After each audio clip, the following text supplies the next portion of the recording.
Welcome to OAA Now, your home for Oakland Activities Association news and information.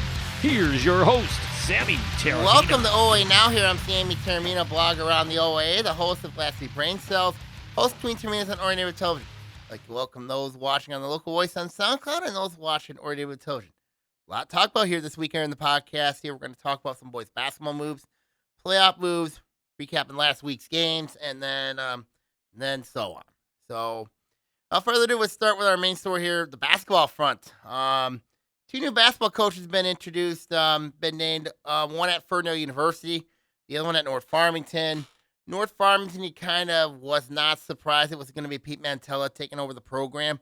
Mantella's been there throughout the summer. Takes over for Coach Todd Negoshin. Of course, Negoshin now the athletic director at Stony Creek. So you really think about it, kind of made sense for them to go with Mantella as the coach. I mean, obviously he's earned the chance. He's been in the system. He knows the Negoshin system. I mean, so it made sense. I mean, it made a lot of sense for North Farmington to go with that direction. So it's interesting because, I'll be curious to see how they handle their final year in the OAA, because next year they're going to the Lakes Valley Conference, especially when you're in a division with your arch rival Farmington. You're going to see twice. Then you got to play Clarkson. You got to play Avondale.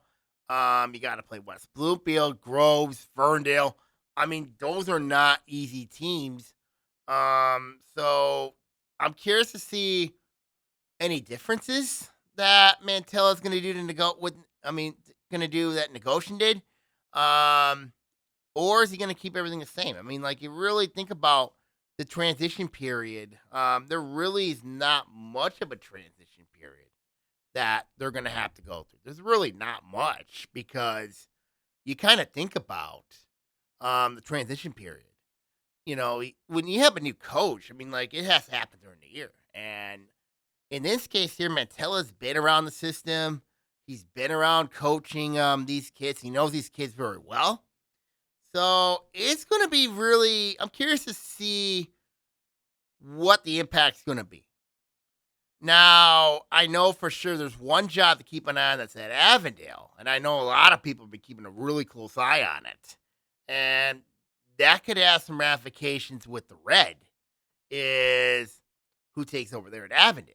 So I'll be curious to see if they go in-house with their hire, if they go out-house with their hire. I mean, there's only about 29 days before the start of the season. There's only 29 days left before the start of tryouts. So that's going to be something to really keep an eye on, is that Avondale job. I mean, that's going to be the one to – because if they go outside the box, then you don't know what's going to happen. If they go inside, in-house, then that's something to really keep an eye on as well. So, but back to North Farmington, obviously the hire of Pete Mantella. He was a JV coach at North Farmington under Negoshin. He knows the system inside out. I'm curious to see how he handles program strength. I'm very curious to see if any changes he's going to make with North Farmington.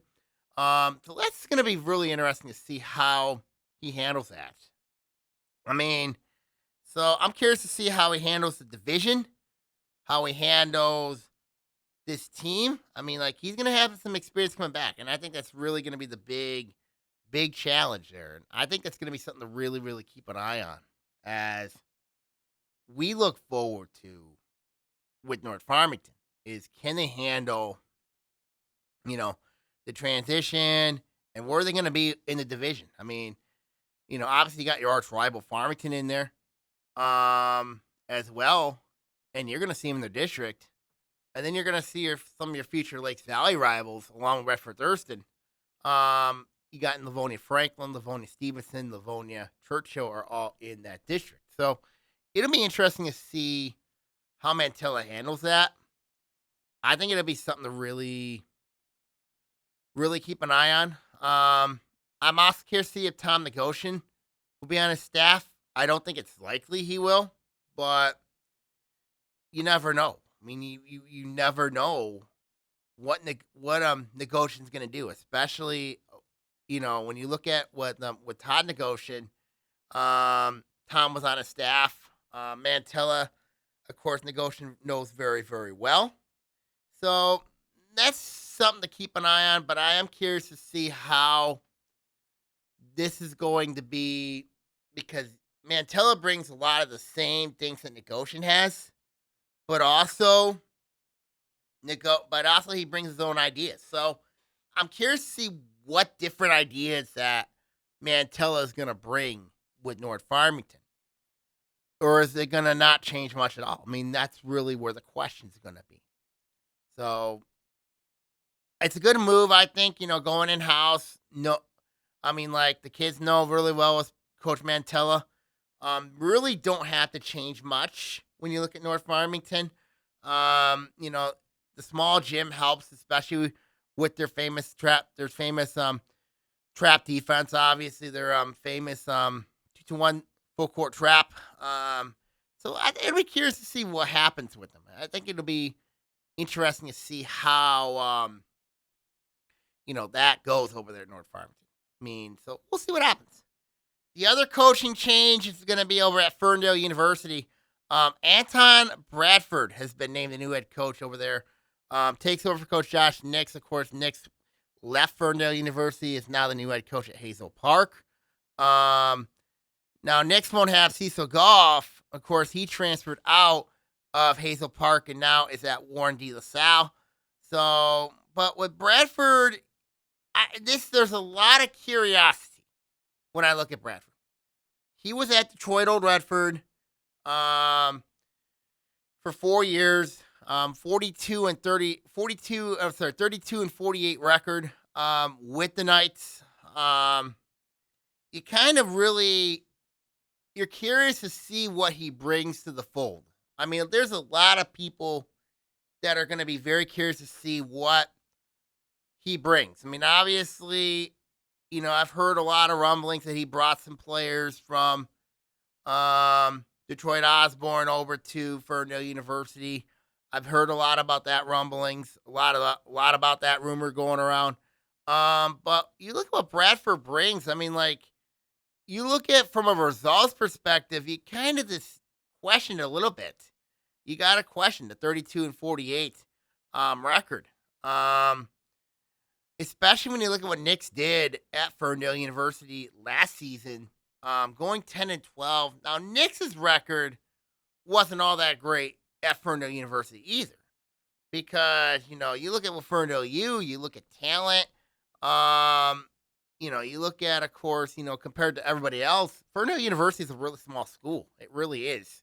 So that's going to be an interesting. I'm curious to see how Bradford handles program strength, because that's going to be something to really keep an eye on. Because when you look at building program strength, it's going to take, it helps your lower levels, but also, you look at building a varsity program. Program strength is going to be there for the future. I mean, like, you really look at that pipeline and, you look at Ferndale, it doesn't help that there is Ferndale High School nearby. And we know how good the Eagles boys basketball program's been. It's under athletic director and coach Juan Rickman. So it'll be interesting to see how Ferndale and Ferndale University handle this. I mean, they're in the same district. I know they're in the same school district. They're going to be in the same district together this postseason. And you have a school like Detroit Old Redford Academy, who is loaded with proven talent, of course, led by, they got a really talented player in former Bloomfield Hills and West Bloomfield standout Drew Wilson there. And then you look at, you have Detroit Jalen Rose Academy there. So it's going to be interesting to see what Bradford does with Ferndale University. It'll be really interesting to see. Now, when you look at University, their situation, that division in the gold looks very winnable. It really does. It's kind of surprising that, you look at the division as is, that there's only 2 teams in that division that return their head coach. When you look at Harper Woods, of course, with Tawana Porter, Oak Park with Durant Shepard. So you really look at, and everybody else is brand new. Everybody else in that division is brand new. I mean, Kettering, Berkeley, A&T. Everybody else is virtually brand new in that division. So you kind of think about this could be an opportunity. I mean, you're still going to have players that were on that team that upset Stony Creek last year at Stony Creek that are back. The question for Ferndale University is going to be is can they maintain that consistency? Under Bradford, that's going to be the question mark. And for Ferndale University, there's going to be teams you're going to be playing up against. You know what I mean? You're going up against teams like a Berkeley or a Waterford Kettering or a Harper Woods or an Oak Park or an A&T. I mean, you really look at it. Bradford's going to have some challenges. I mean, the OAA is a much different league than the Detroit Public School League. It really is when you look at the brand of basketball. Now, what helps Ferndale University is they don't see, the bigger schools. They don't see the Clarkstons, the Oxfords, the Lake Orions, the North Farmingtons, the Groves, the Stony Creeks, the Adams, the Rochesters, the Motts of the world. They don't see those type of teams. I mean, they do see their fair share. I mean, you think about it, but you got to look at the non-conference. I mean, like, I haven't looked at Ferndale University's non-conference yet. And it's very possible. But I also know, back to the district part of things, that Ferndale University could be looking at Coach Nix in the postseason because Hazel Park is awesome in their district. I forgot to mention that. But if you're Coach Bradford, you got to go through a transition period, and that has to happen during the season. It has to happen because this is virtually going to be a new team for him because, yes, he's got experience coaching. He took a year off last year. But this is going to be a much more bigger challenge for him than it's been in years past because, you think about it, Ferndale University is a small school. They are a very small school. We don't know how many athletes are in the school. We really don't know. So it's going to be interesting to see how Bradford connects with them, connects with his players. And then looking at building program strength, that's going to be his challenge. When you look at what he did, Troy Osborne, he was solid at building program strength. He just didn't get the wins. That really was the difference there. But also I'm curious to see how he handles his non-conference because he could go a softer non-conference, which gives him an opportunity to basically say, get some wins under our belt, let's build some confidence, especially in league play, and then we'll see what goes from there. I think that could be his approach when you look at building his non-conference. And when you look at, the postseason, obviously you don't match up well with Ferndale. You don't match up well with Detroit the old Detroit Redford. It's going to be challenging.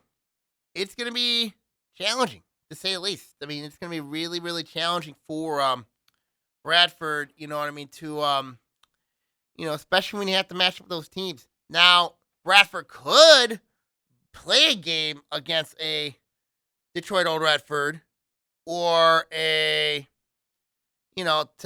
test this team, to test his kids where they're at. And, and I think, you have 22 games on there, you know what I mean? You can use this opportunity, to build your confidence and play those games. I mean, you look at the way of scheduling, and I know a lot of these teams, they like to get their schedule done early, and I think that's the way to go when you look at booking basketball schedules. Is booking your schedule early, that's the way to go. If you do like what coaches do, some coaches do this, is book their schedules, especially late. You know what I mean? Then you're just shortening your chances with your kid. I mean, with your kids, and then also that's hurting your NPR chances.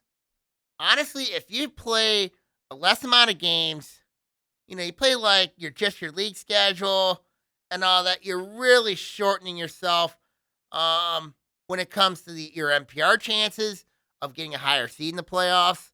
I mean, I look at Oak Park. You know what I mean? Oak Park, perfect example of this. I mean, like, you know, you look at the Knights and what they got. I mean, their league schedule, they're in the gold, so they're gonna have to play some tough games. I mean, like they're gonna have to play, they're. I mean, you have 22 opportunities to do that. You know what I mean?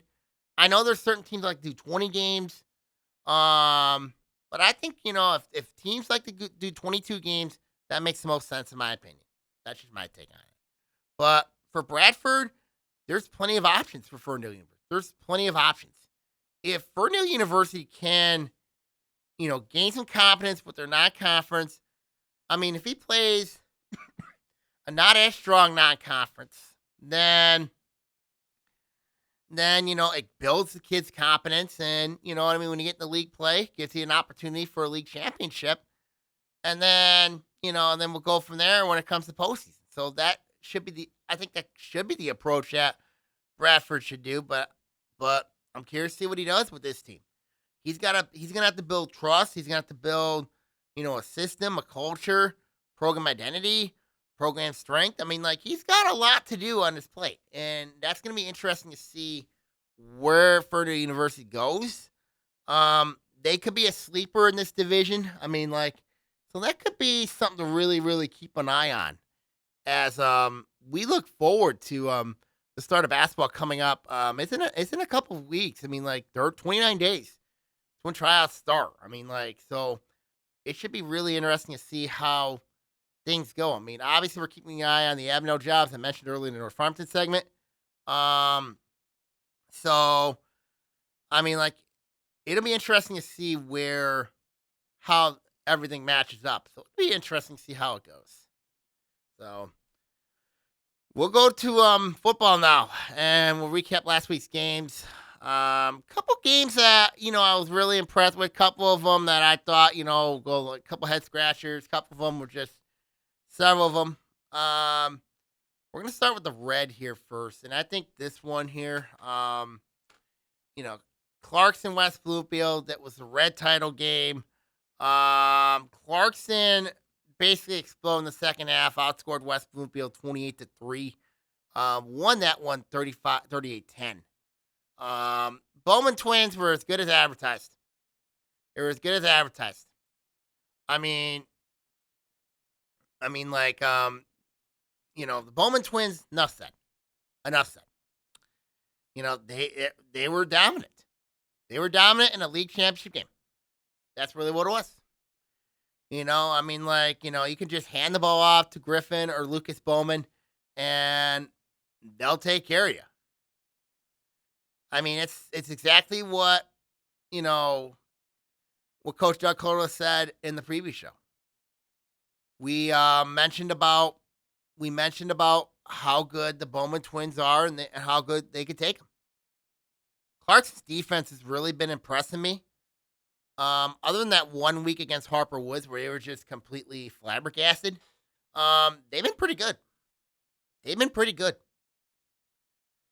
So when you look at Clarkson now, it's just for them, it's just focus. They got Farmington this week, Utica Eisenhower next week, and then you got the playoffs. If you're Clarkson, you like your district matchups in the postseason. The problem I have for Clarkson is when they get to the regional. And they could be staring Novi Detroit Catholic Central in the face come regional time. They could. They really well could. Because you think about what Clarkson, this is a team that, you look at, of course, how their scenario looks. Is they could see a team like Oxford in the first round, Adams in the first round, West Bloomfield, Heartland. I don't see Heartland being a likely opponent. But and then maybe seeing a Graham Lake Davis in the district final. Um, the worst case scenario for Clarkston is that regional final if they have to go down to Novi to take on Novi Detroit Catholic Central. We know how good the Shamrocks are this year. They are loaded. They have the Gack brothers. One's going to Michigan State. I don't know where the other one's going, but he'll probably go in D1. They got a big offensive line. They're pretty big up front. I mean, that is a nightmare scenario for Clarkson, is having to see Novi Detroit Catholic Central in the regional final. That is, not being mean, but that is the absolute nightmare scenario for Clarkson.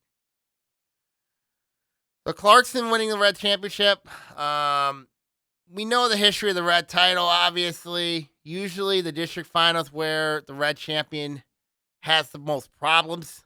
So it'll be interesting to see what happens with Clarkston. But it's something to keep an eye on. It really is. For West Bloomfield, their defense is a mess. Their defense is a complete mess. 72 points allowed in the last 2 weeks. That's not good. That's not the L-Boy defense. Their defense was very good early on until they ran into Oxford. Actually, 71 points allowed. Then they ran into Clarkson. You look at West Bloomfield, yeah, they're a playoff team. Don't get me wrong. They're a postseason team. But that defense got to get shored up. When you look at the playoff scenarios for West Bloomfield, you're looking at two scenarios. You're either going to Novi to take on Novi Detroit Catholic Central, or you're going to Clarkson for your rematch. If you're Coach Jack Hilbers, if you're Tyler Keep at Civic Center TV, those are the two options you got. Really is. Two options you got for West Bloomfield. You're going down to Novi, or you're going up to Clarkson. Those are the two playoff scenarios that I'm looking at. Then we have Adams 29, Lake Orion 27. This was a pretty controversial game in my point here when you look at what happened with Lake Orion. I thought Lake Orion, they found themselves a little bit of an identity. Offensively, they look solid offensively. The controversy that has me most upset about this game is there was a play where Lake Orion was about to punt the ball. Lake Orion gets called for an illegal formation. However, Adams' player basically goes and just hits the punter right at the play. So where's the flag there? Where's the flag in that one? Where was the flag in that game? If they called the flag, Lake Orion gets a 15-yard penalty. Lake Orion would get a first down, possibly even win that game. You look at this team. This team's been battling all season long, despite the 0-7 record. They've been battling, and they just can't seem to catch a break. They had a chance to tie the game, but Ryan Lushlow dropped the football. It would have tied the score, but Adams, for them to use two 2-point conversions in that game against Lake Orion tells me a lot. So when you look at Lake Orion, when I look at this team, they're battling week in, week out. Yes, it's at 0-7. There was a lot of games they could have won. The injuries have really hurt this team. They've had some questionable decisions. But you really think about where Lake Orion's been. They've been competing. Be curious to see how this offseason is going to go for them. But they got an opportunity awaiting them against Oak Park. They got an opportunity that awaits them.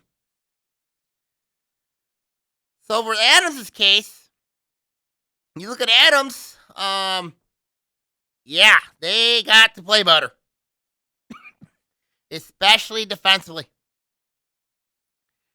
You look at that postseason outlook for Adams, they could get a number 1 seed. You can see Stony Creek in the first round. Or worst case for them, they go see Clarkson in the first round. They don't want to go west. If they go west, that is the worst case for them. They go to Clarkson, that's the worst case for them. They see Stony Creek, they head east. I take my chances against Macomb, Dakota than I would against Clarkston.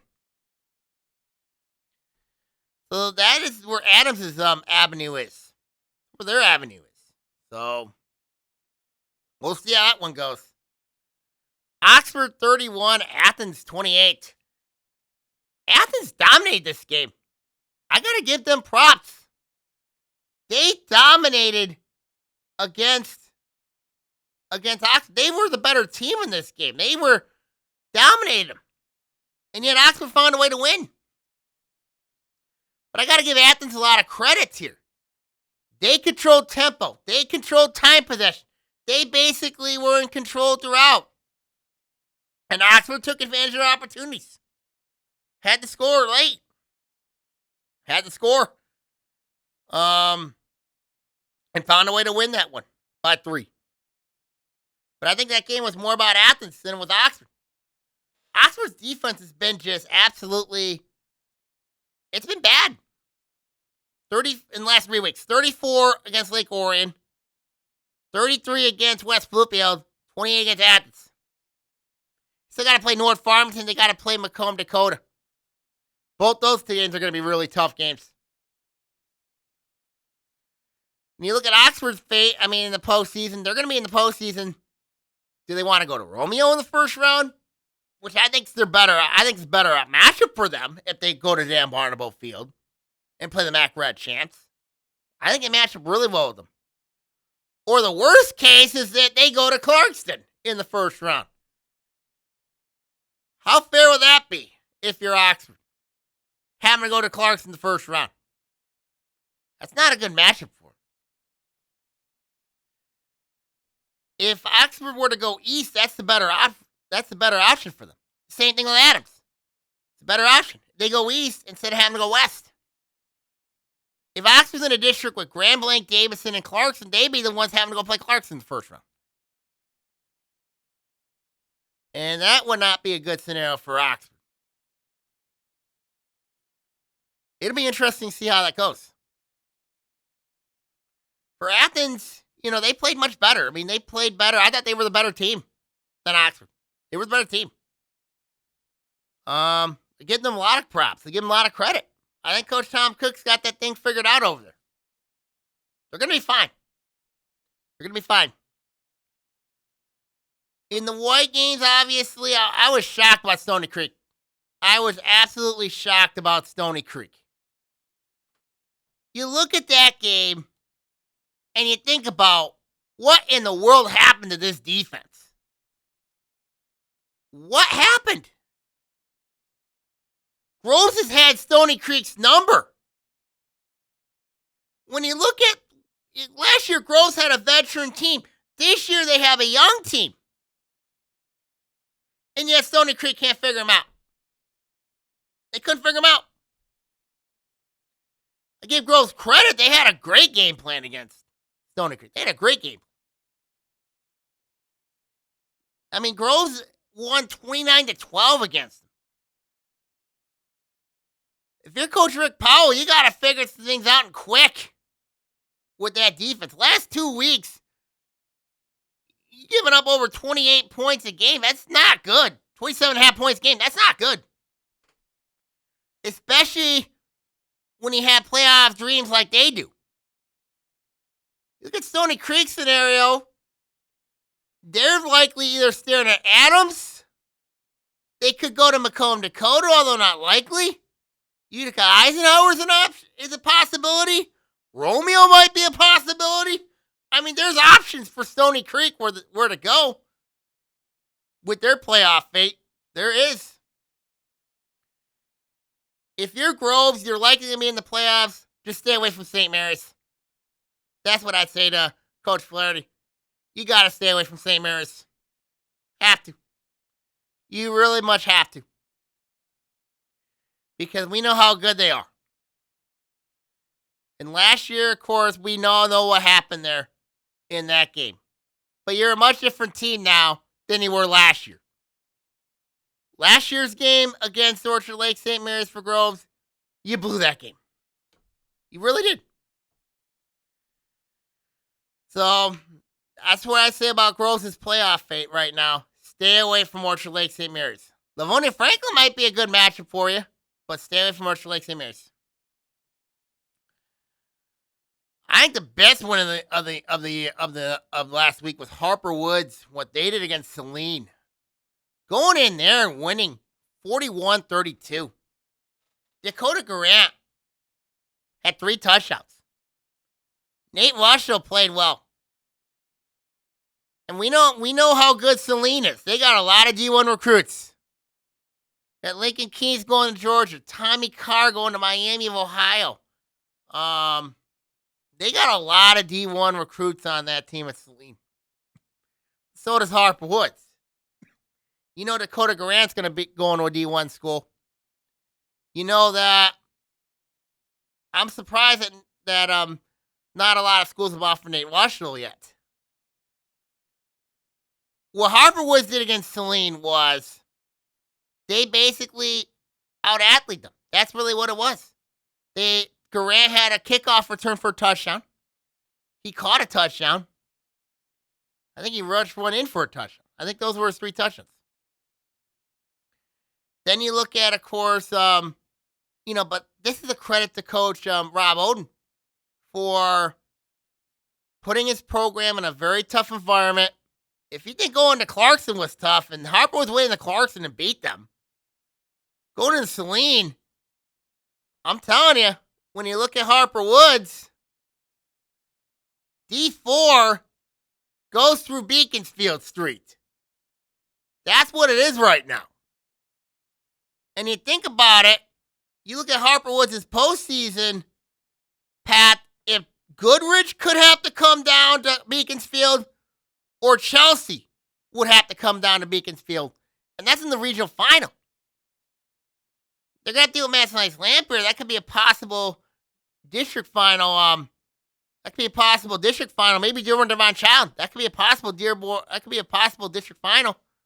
But like I said, they all got to come to Beaconsfield. It'll be interesting to see how, especially if Goodrich has to come down to Beaconsfield.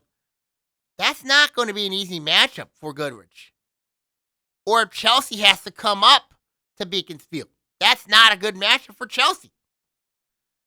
So Harper Woods right now, really good spot. They're in a great spot.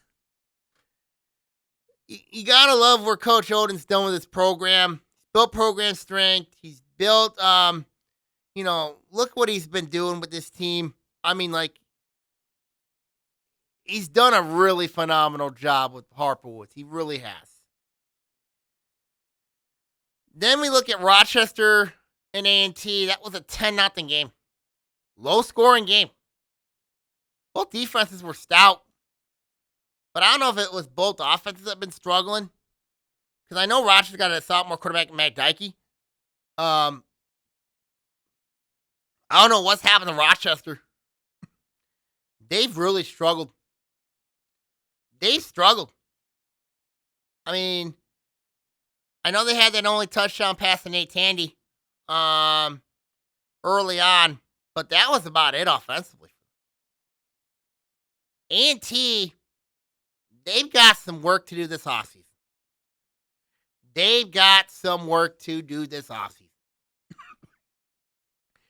I think both teams do. Because I'm curious to see Rochester when it comes to program strength. Excuse me. Rochester with their program strength could be an interesting road for them. It really much could. We'll see what happens. But both teams are going to have really long off seasons this off season to figure things out. I think A&T more so. Because now I got to wonder with A&T, they finished last in the white. Did they go down the blue? It's a possibility. See how that goes. Let's go to the blue now. Farmington had no issue with Bloomfield Hills. 49-21 was that score. Bloomfield Hills, of course, we know they're going through some tough times right now. Building program strength, you know what I mean? They're going through some tough times. Transition period, obviously, and Coach Scott Merchant. They're going to be fine. I think they're going to be fine. Farmington, they won the league title. They won the league. Now you talk about they got a big clash with Clarkson looming. Then you got to talk playoffs with them. They're in D1 for playoffs. And I think they're staring Northville in the face right now, I think. That's not a good matchup for Farmington going up against Northville, who's played a really tough schedule. Do they go... I know they have them going to Brighton, but I don't see how they're going to go to Brighton. But then if they get by that, they're going to stare at Novi Detroit Catholic Central in the face in the first round. And that's a brutal matchup. Real brutal matchup. So that's going to be a tough matchup, to say the least. That's going to be really, really tough. So that's something to really keep an eye on with Farmington. Is they're either looking at Northville, which could be really difficult, or maybe looking at Novi Detroit Catholic Central themselves. That's another possibility. Either way, it's going to be tough for Farmington. It's going to be tough for them. We'll see what the MHA does with Farmington. But they got Clarkson this week, and that's a big, big game for them. That is a huge game. To see how they measure up against some of the big boys. Clarkson's one of them. Interesting to see how that one goes. CM 42, Troy 7. I mean, Troy, what has happened to this team? 4 straight. They have given up points in bunches. They have not been the same team in the last 4 weeks. They're in trouble. They've been in trouble for a while now. They have not been the same since that Clarkson game. They have not been the same since that game. And they've had 4 blowout losses. 4 blowouts. That's not good. That's not good. For Seaholm, they snapped a 2-game losing streak. Now for them, they got Adams this week. That's going to be tough. Then they got to play Groves. That's going to be tough. This postseason dreams, I still think this is a postseason team. If they get in the postseason, they're probably staring at Orchard Lake St. Mary's in the first round. They're probably staring at, that's probably the most likely scenario. They could play Groves again in the first round.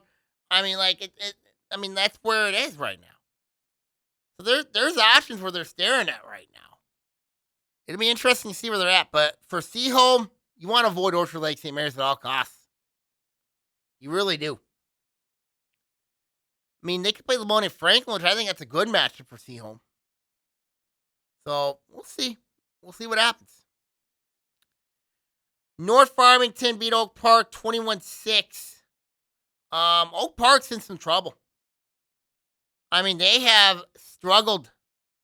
They've been competitive. Don't get me wrong. Injuries have really done this team in. But they have struggled to score offensively. They're very limited offensively.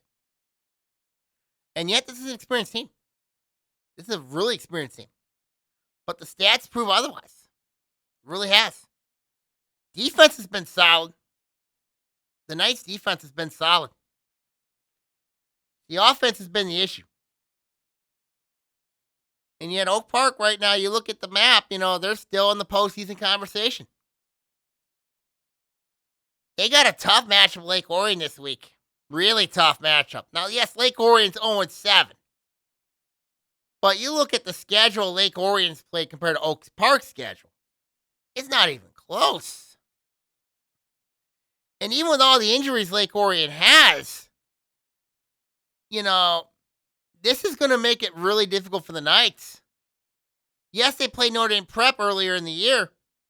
And yet Notre Dame Prep, they did send a big message statement against Traverse City St. Francis when they knocked off the, I think St. Francis nickname's the Gladiators. I'm not real sure.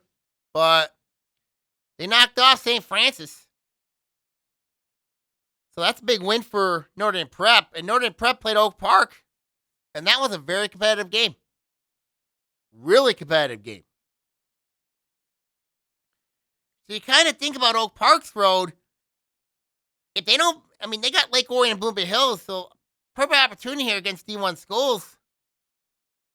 I think they'll knock off Bloomfield Hills. I don't know if they can knock off Lake Orion. With the way Lake Orion's offense has been, Lake Orion's offense played much better against Rochester Adams. They played much better. That's a dangerous game for Oak Park. Plus, it's Lake Orion's homecoming. That's a really dangerous game for Oak Park. Because playoff dreams might be on the line in that game. And that's going to be really interesting for Coach Greg Carter. Really interesting. Then on the flip side, North Farmington, they're rolling right now. You look at North Farmington, Taylor Chains at wide receiver. Elijah Cobb's really settled in nicely at quarterback. In their final year in the OAA. Now you look at their playoff scenario in Division 2. It's the same thing I've been saying about Groves and Seal. They got to stay away from Orchard Lake St. Mary's. If they get Livonia Franklin, that's a much better match for Coach John Herstein's team. That's a much better matchup. It'll be interesting to see, but that is where North Farmington is right now come the postseason. They could play Groves in the first round. They could play Livonia Franklin in the first round. If they play Livonia Franklin in the first round, that is a much better matchup for North Farmington than I would say maybe having to play Orchard Lake St. Mary's in the first round. That'd be brutal if they got to play them. Real brutal. And there's Waterford Mott. Waterford Mott, you look at Waterford Mott, they had a nice bounce back win against South Lyon East. 38-24 that score. Now they sit at 5-2, looking at a possible clash in the playoffs.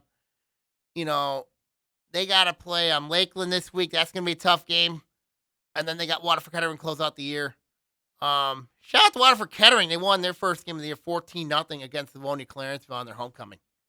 Congratulations to the captains there. Really, really happy for them.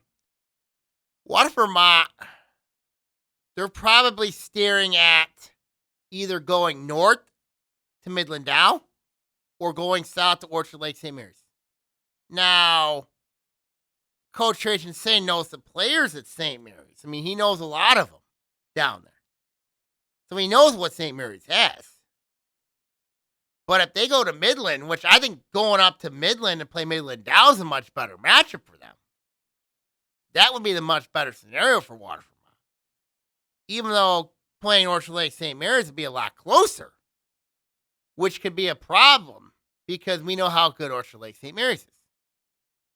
So having Coach Trajan say there might be the great equalizer, but I can't guarantee that. I really can't guarantee that scenario because you look at, where Waterford Mott is right now. They're going to be going into a new conference next year, so there's going to be an adjustment period there. But right now, for Mott, they're in a good spot. The question is, where are they going to go for the postseason? Orchard Lake St. Mary's is a tougher matchup than going up to Midland to play Midland Dow.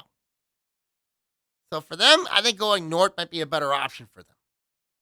We'll see. And then let's look at the gold.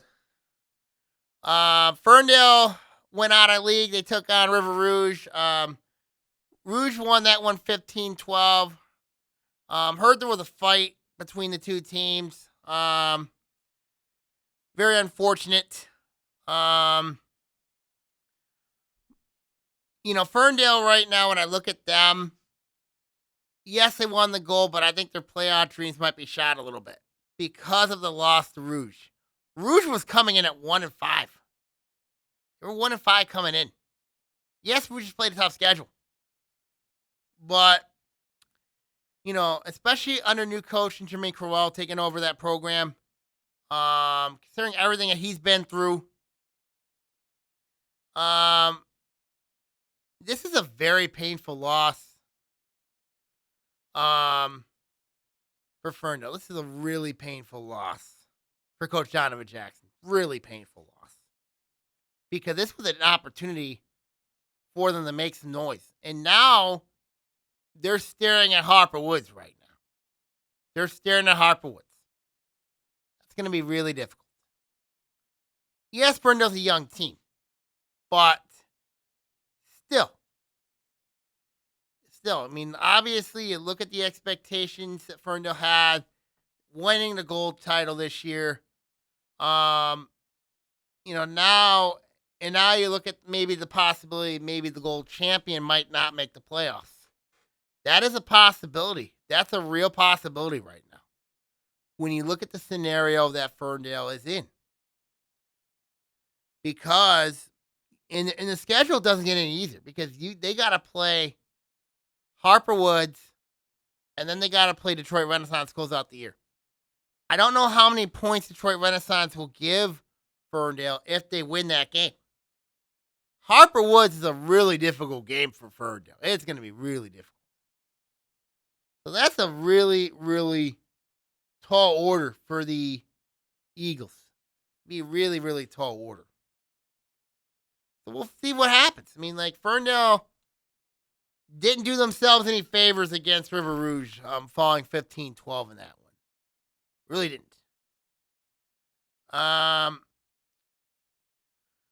Royal Oak 40, Pontiac 0. You look at this game here, and you think about, Royal Oak, they put together a winning streak here. They put together a bit of a winning streak. Riding high after beating Avondale and then knocked out Pontiac. It's a good way for Coach Colin Campbell to lead this program. They're heading in the right direction. Now, you look at Royal Oak and say to yourself, okay, do we have a playoff run in us? Do we have maybe a postseason run in us? We're one of those teams maybe in the bubble. I know Berkeley's in that same conversation as well, and we'll talk Berkeley in a minute here. But you look at Royal Oak, and you say to yourself, where was this before the beginning of the year? Where was this? They've got things figured out. Their offense has been playing efficient. Last 2 weeks, their offense has been playing really good football. Last 2 weeks. Something changed ever since that loss in the Battle of Woodward. Royal Oaks kind of figured some things out a little bit, and that's a good sign. That is a real good sign. If Royal Oak can go and win their final 2 games of the year, if they don't get in the playoffs, that is a motivator for them for next year. They've got some things turned around over there. They've done, maybe they've got this thing figured out over there at Royal Oak. I don't know. But they're doing something right over there. They got things moving the right direction. Then the flip side with Pontiac, we know that they're going through a transition period. Has to happen during the season. So that's really, for Pontiac, it's just another game in the process. But, the question for me is when it comes to the process is Pontiac, have they seen progress? Have they, even though the scores look like blowout losses, for Coach Jefferson, it's just seeing that process grow and seeing that process develop as I mentioned on previous podcasts, it's going to take some time for Pontiac to get their program back. It's going to take some time for them to, develop the culture that Coach Jefferson's trying to put in at Pontiac. It's going to take some time. It really is. So that's going to be interesting to see how Pontiac handles, the final 2 weeks of the season. They got it tough with A&T and Pontiac's going to be really interesting. That could be a really interesting game. 1-6 versus an 0-7. I mean, should be an interesting game between the Warriors and the Phoenix. It should be a really good game in Pontiac. So that's a game I'm going to keep an eye on. That's going to be a game that, that could be really interesting between those two teams. Two teams that are struggling, trying to put together a program. It's gonna take some time for both those programs to build their foundations. It'll be interesting to see what's going on with both those teams. So Pontiac right now, if I say something to Phoenix fans, to stay patient, you know what I mean? You're gonna see results in the future. So we'll see what happens. Then our final game of the week, we had Berkeley 27, Avondale 8. For Avondale, there's no words. There's no words. I know that they're going through a transition period under Coach Jim Carlisle. You look at the problems that Avondale has faced. You look at, of course, the schedule to start the year, having to go to Cedar Springs, take on a really good Cedar Springs team. They close out the year going to Carleton Airport. And you look at Avondale is paying the price from last year's success. That's what's going on here. Avondale's defense has been an absolute disaster. And the numbers prove it. It's been bad. They've been giving up points in bunches. You look at the game against Berkeley, I mean, they were down 27-2 at one point. I get Avondale's a young team, but still. You look at the stats and they say something. Not good. Not good. I will be curious to see how Coach Carlisle handles this offseason. Because this is not to Avondale standards. I mean, I don't think Avondale has seen this struggle like this in a long time. And it's been a while since Avondale has struggled like this. I get you're changing offenses. You're going more to a spread offense. I know last year this Avondale went to a wing T. I don't know what's going on. I don't know if injuries have played a role in this. I don't know. But something's not right with Avondale. They have athletes. You have athletes over there in Auburn Hills. You have athletes. And you look at, of course, the fact of the matter is that they have not gelled well under Coach Carlisle in his first season. I know there's a transition period, and it has to happen during the season. But I did not expect this type of drop-off that Avondale's having this season. I'm going to be curious to see what Coach Carlisle does this offseason. Because you're putting in your whole system in play in the middle school levels and also in the youth levels. You gotta, it's going to take some time. But right now, when you look at it, the transition period has not gone well. And the numbers say so. The numbers say so. The stats don't lie.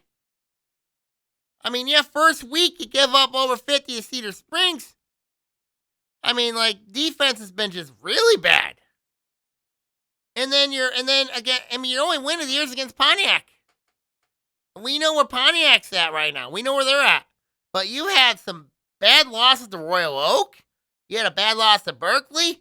I mean, those are teams you normally win against. So that tells me something with Avondale.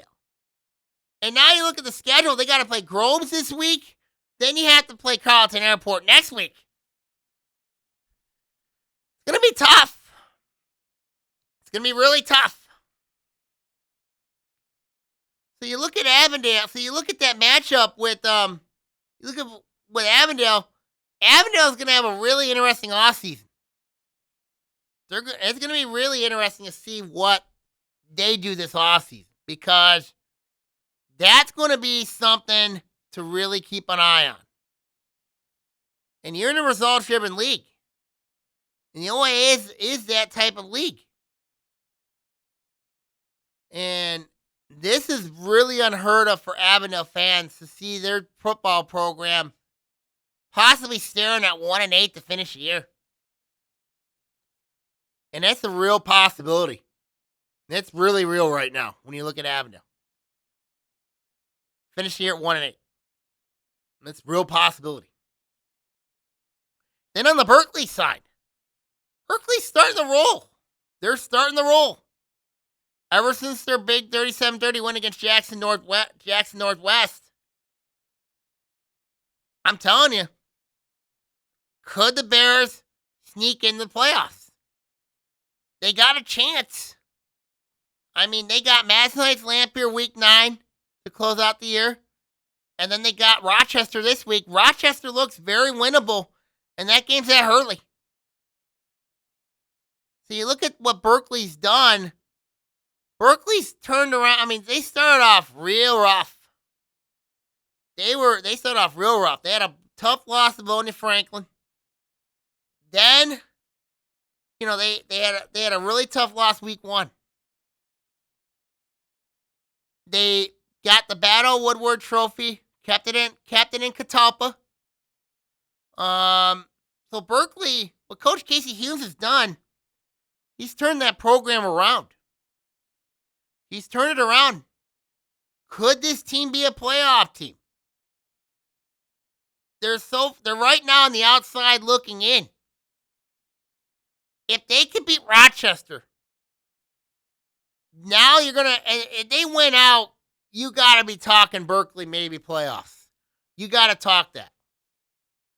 Even if this team doesn't make the playoffs, they've had a successful season because they turned things around quickly. They've turned things around. The program strength component, they're getting better in the lower levels. I'm curious to see how the Berkeley Steelers youth program's doing. I'm very curious to see how they're doing. I mean, if they're having a successful year, then I'm telling you, Berkeley's future is really bright. Could Berkeley challenge Ferndale next year for the gold? Could they challenge them? That's a possibility. Even though next year Berkeley's going to have to go to Ferndale. But I think you look at with Berkeley football, with the way they're at right now, they're right now on the upwards. They're on the rise. And Coach Humes has done a really nice job doing that. That maybe they could be in the brink of the playoffs. They could. I mean, they've toughened their schedule up a little bit, playing a team like Livonia Franklin, playing against Jackson Northwest, going out there, winning on the road. That says a lot. So I really like the direction that Berkeley's going. Even if they don't make the playoffs this year, there's a lot of optimism for them heading into next year. So really, for Berkeley and people in the community in Berkeley, your program's on the rise. Your program's on the rise. When you look at the teams in the gold division right now, I would say right now Berkeley's on the rise and Royal Oak is on the rise. Both those two schools, the way that they're playing. Both teams are on the rise. And right now, they're both looking really good right now. We'll see what happens. We're going to sign off here. Make sure you follow the blog at SecondMadeForThis50 at blogspot.com. Also, around the OAA website on OAWebley.com to talk about the OAA. We'll see what happens. All right, I'm going to sign off here. Take care. God bless. And I'll see you all next week. Everybody, take care and God bless. And God bless.